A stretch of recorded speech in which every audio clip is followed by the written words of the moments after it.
हरे Krishna devotees, आज हम चर्चा करेंगे भगवद गीता चैप्टर 1 श्लोक नंबर 27 और 28। जब कुंती पुत्र अर्जुन ने मित्रों तथा संबंधियों की इन विभिन्न श्रेणियों को देखा तो वह करुणा से अभिभूत हो गया और इस प्रकार बोला। युद्ध से पहले भी अर्जुन के मन में युद्ध के लिए बहुत हिचकिचाहट थी, उसे युद्ध नहीं करना था।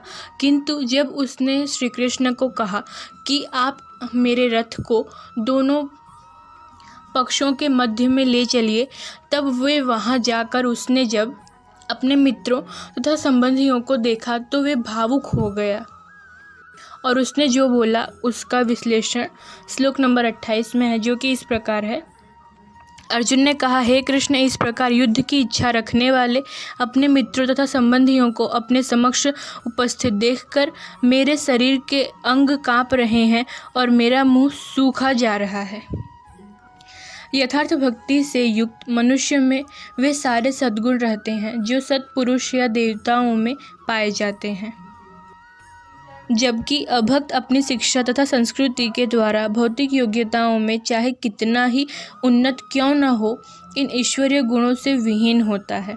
अतः स्वजनों, मित्रों तथा संबंधियों को युद्धभूमि में देखते ही अर्जुन उन सबों के लिए करुणा से अभिभूत हो गया जिन्होंने परस्पर युद्ध करने का निश्चय किया था। जहाँ तक उसके अपने सैनिकों का संबंध था, वह उनके प्रति प्रारंभ से ही दयालु था, किंतु विपक्षी दल के सैनिकों की आसन्न मृत्यु को देखकर वह उन पर भी दया का अनुभव कर रहा था। और जब वह इस प्रकार सोच रहा था तो उसके अंगों में कंपन होने लगा और मुंह सूख गया। उन सब को युद्धभूमि मुख देखकर उसके आश्चर्य की सीमा न रही। प्रायः सारा कुटुंब अर्जुन के सगे संबंधियों उससे युद्ध करने आए थे।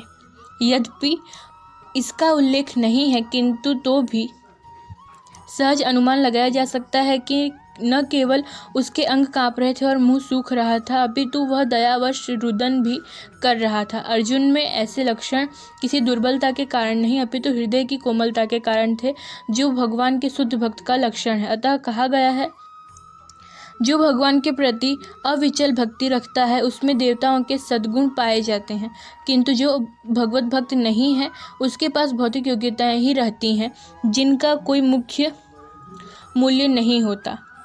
इसका कारण यह है कि वह मानसिक धरातल पर मंडराता रहता है और ज्वलंत माया के द्वारा अवश्य ही आकृष्ट होता है।